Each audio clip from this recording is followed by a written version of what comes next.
I went to my boss and said to him, you know, I'm going to go do this crazy thing, and I'm going to start this this company selling books online. And this is something that I had already been talking to him about in a sort of more general context. But then he said, let's go on a walk. And we went on a 2-hour walk in Central Park in New York City. And the conclusion of that was this. He said, you know, this actually sounds like a really good idea to me. But it sounds like it would be a better idea for somebody who didn't already have a good job. And he convinced me to think about it for 48 hours before making a final decision. And so I went away and was trying to find the right framework in which to make that kind of big decision. And, you know, I'd already talked to my wife about this, and she was very supportive and said, look, you know, you can count me in 100%.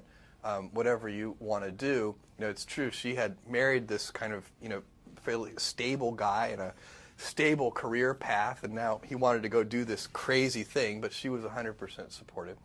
So it really was a decision that I had to make for myself, and the framework I found, which made the decision incredibly easy, was what I called, which only a nerd would call, a regret minimization framework. So I wanted to project myself forward to age 80 and say, okay, now I'm looking back on my life. I want to have minimized the number of regrets I have. And you know, I knew that when I was 80, I was not going to regret having tried this. I was not going to regret having wanted, you know, trying to participate in this thing called the internet that I thought was going to be a really big deal. I knew that if I failed, I wouldn't regret that. But I knew the one thing I might regret is not ever having tried. And I knew that that would haunt me every day. And so when I thought about it that way, it was an incredibly easy decision. And I think that's a very good, it's if you can project yourself out to age 80 and sort of think, what will I think at that time?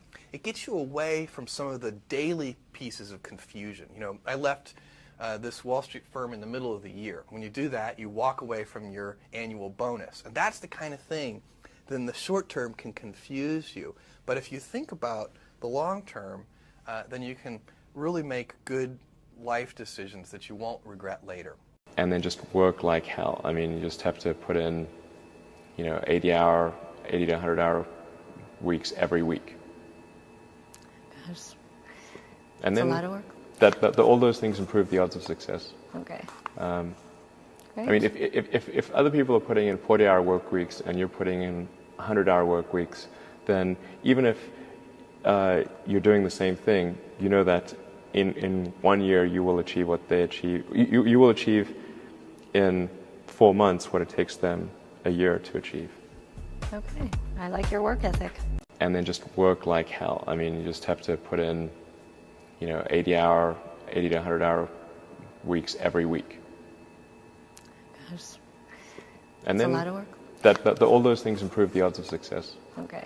I mean, if other people are putting in 40-hour work weeks and you're putting in 100-hour work weeks, then even if you're doing the same thing, you know that in 1 year you will achieve what they achieve. You will achieve in 4 months what it takes them a year to achieve.